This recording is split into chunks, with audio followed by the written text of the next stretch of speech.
Hello, in front of me I've got Vivo Y16. In this video I'll show you how to connect pendrive to your smartphone.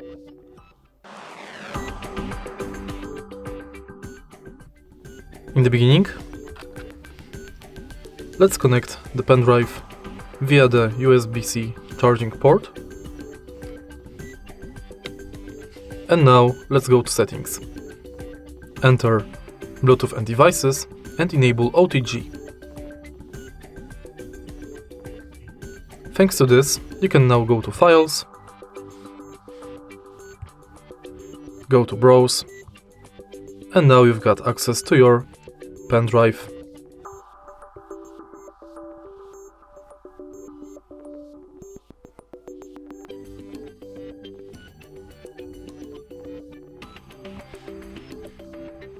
And that's it.